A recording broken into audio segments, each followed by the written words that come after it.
Hey guys, it's Channon Rose, and in today's video I'm going to be talking about how I almost died. This is kind of more of like a serious sad story, so if you're not really into that, go check out some of my funny stories or my crazy stories, but today we're going to get a little bit serious. So this happened when I was 15 years old. I was at a party and I was going to a private Christian school at the time. One of the kids' parents were out of town and they were all having a party, so I decided to go. I had gone with one of my girlfriends who was driving. I wasn't driving at the time. Got really drunk, and towards the end of the night I was looking for my girlfriend, couldn't find her anywhere, and she kind of just left me at this party. It was a new school to me. I didn't really know very many people, but I had seen my math tutor at this party and I was like, oh, I should probably ask him for a ride home, like he probably hasn't been drinking. So I had asked him for a ride home and he agreed to take me home, so I was like, oh cool. So I get in the car with him and one of his friends. I was still drunk and the guys were like, hey, do you want to go to the beach and, you know, hang out there? And I was like, yeah, sure. My parents were on a cruise, so like my parents wouldn't even know if I wasn't coming home. We end up going to the beach and we're drinking out there and I am just like wasted. And I start getting tired and the guys are like, okay, let's head back home. I didn't realize it, but the person that was driving was drunk. I was too drunk to really be paying attention or know, and it just in my like drunken stupor, I had just assumed that like, oh, he's a math tutor. This is how dumb I am. He's a math tutor. He's responsible. I can drive with him, you know, he's not like wasted drunk. So we get in the car and I am like super tired. It's like 4 o'clock in the morning at this point. I decide to take the top part of my seatbelt off. You know how like there's that strap that goes around your chest? I took like that part of my seatbelt off to like lay down in the back of the car and I fell asleep. After that, the only thing that I remember is kind of like waking up and feeling like it was a dream. I remember just like looking around and it just looked like everything had just like the world had just stood still and it was just very quiet. There was no glass in any of like the car windows. You know, it was very like dreamlike. I thought I was dreaming. And then I look over to the guy that was sitting in the passenger seat and he had turned around and looked at me as if he had seen a ghost.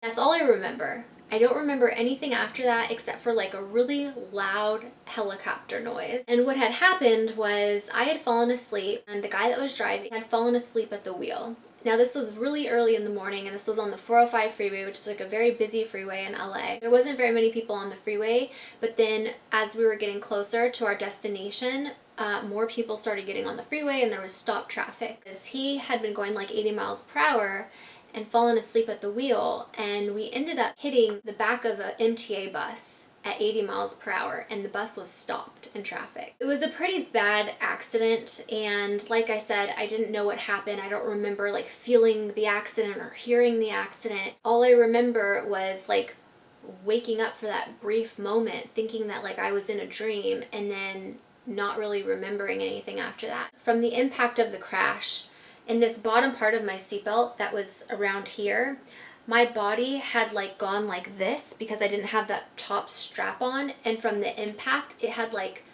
crushed and broken like part of my vertebrae. I don't know if you guys are familiar with your vertebrae, but the lumbar section, L1 through 5, L3 in my back had just been completely shattered, and then I broke the rest of those bones in the lumbar section. When your body is in that much pain, you go into shock. When the fire department and the ambulances came, they had to like use like the jaws of life to like get us out of the car. They had to like, you know, cut it open. From what my parents and family had told me, sometimes when you go into shock, you like pee yourself.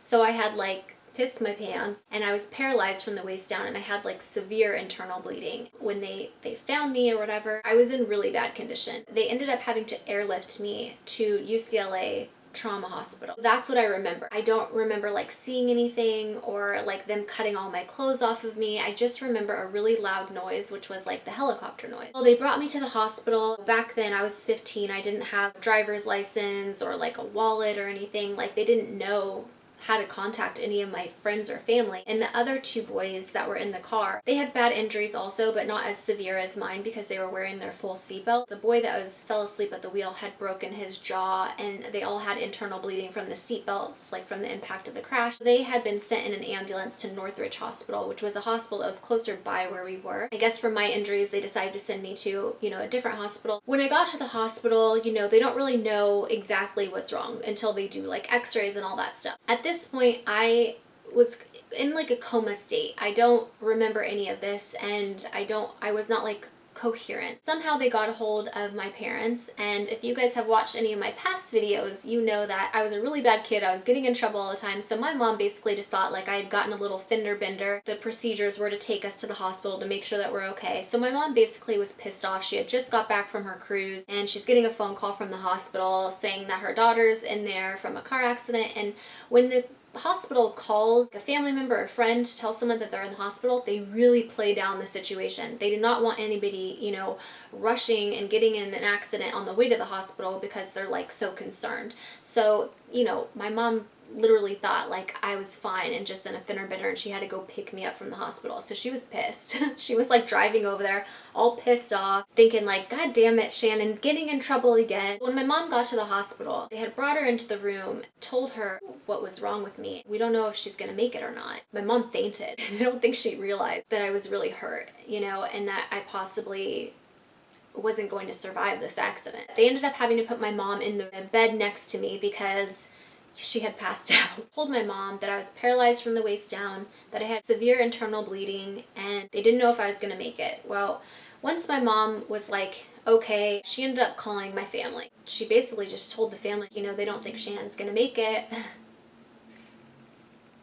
I get a little emotional talking about it. You guys need to come to the hospital to, like, you know, say your goodbyes. Thankfully, I had amazing team of doctors at UCLA. I had the chief of spine surgery that was working on me, and I had another specialist for the internal bleeding in my stomach. They could not do any surgery on my back because of the internal bleeding, and they basically wanted to just watch me and see if that bleeding inside me was going to go down. So at this point, I'm in ICU. They're just like fighting to keep me alive, and I'm still again in like a comatose state. To make a long story short, if you guys are like curious, you want to know more details of this story, it's in my book, The Story of Channon Rose. It has like all my crazy stories in there, a lot more details. So you can get that. It's on Amazon. After a while, the bleeding was so bad, it looked like I was 9 months pregnant. Like my mom said, like, you looked like you were 9 months pregnant because my belly was so swollen and distended from all the bleeding. When I got in my accident, it was September 5th of 2001 was when the accident happened. Now, I've been in the hospital for a week. They're watching me in ICU before they can perform any surgery. They don't know if they should cut my back open or my stomach open,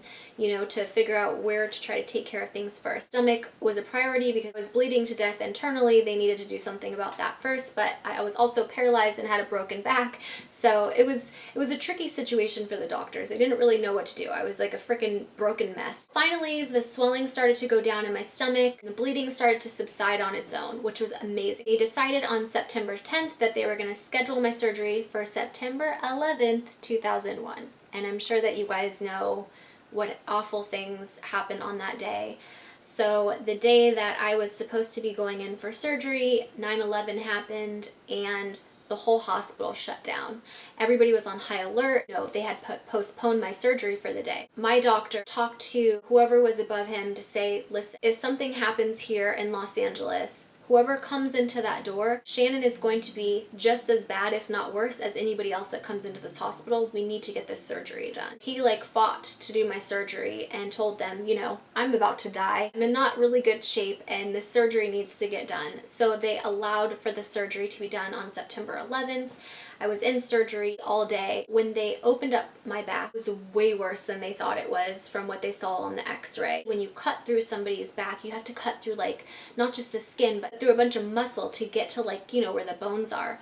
Well, when they cut my back open, they cut through my skin and all of the muscle had been ripped apart. Like there was no muscle to cut through. It was pretty bad. Then when they were able to see like the vertebrae of like what the bones or whatever, it was also a lot worse than what they saw on the x-ray and MRIs. Like it's hard to see exactly what is on like x-rays and stuff unless you actually like go in and see it like in surgery. Just keep in mind, they had told my parents like if she does survive and she survives through this surgery, you know, she's never going to be able to walk again. They were just like trying to prepare my parents for the worst, you know. It was a very long, tedious surgery. They ended up putting like 2 rods and like 8 screws in my back. They had to take bone from my hip and use it in my back. I had to have like 3 blood transfusions during all of this surgery. Also some bone that had been pressing on my spinal cord. They removed that bone. They weren't sure if that's what was causing me to not have feeling in my legs. Had me in recovery before they can like talk to my parents or say anything. Like they wanted to like, you know, check on me first to like before they updated them. After the surgery, they noticed I was like able to wiggle one of my toes. And I'm trying really hard not to cry through this. They basically said like it was like a miracle. Like the doctor had never seen anybody that had suffered an injury as bad as mine and was able to still have some feeling in their legs. Now at this point, they didn't know if I was still going to be able to walk, but they did know that I had some feeling, you know, in my legs after the surgery. My doctor had gone out to talk to my parents and basically told them, and this was my doctor's exact words, I don't know what higher power you believe in, but whatever it was with Channon today because I think she might be able to walk again. And my parents were just like so relieved because, I mean, I can't even imagine one of your kids being paralyzed, like becoming paralyzed, like that's like a real burden on the family. And also, like, I played sports. I was really good at sports. They really wanted me to get like sports scholarships to college, especially my dad. And so they were just like devastated when they found out that like I wouldn't be able to walk again, you know? This was like such good news. And they told my parents like, we don't want you to get your hopes up. Like, we don't know if she's going to be able to like fully walk or have feeling, you know, we're just gonna have to like play it out and see what happens. This is going to be a very long recovery, going to be like a very slow process to get her back to like where she was, if she is going to be able to get there. So it took me a really long time to relearn how to walk again. The most painful thing I've ever experienced in my whole life. That was like my near-death experience, how I almost died from that car accident, and it was really scary. If I can teach you anything from this video, it is do not ever drive drunk, and always wear your seatbelt. You don't want to end up like where I was. Like, I still have back pain till this day. That's like awful. It is really changed my life, and not in a good way, from that accident. You know, I'm still dealing with that. It's hard, and it could have been preventable. So I hope this video inspires you to always wear your seatbelt and never get in a car with a drunk driver. If you liked this story and you want to hear more stories, you can always check out my book, or make sure to subscribe to my channel so you can hear more stories like this one. Thank you guys again for watching. I'm sending you all my love and all my positive energy, and I hope to see you in my next video.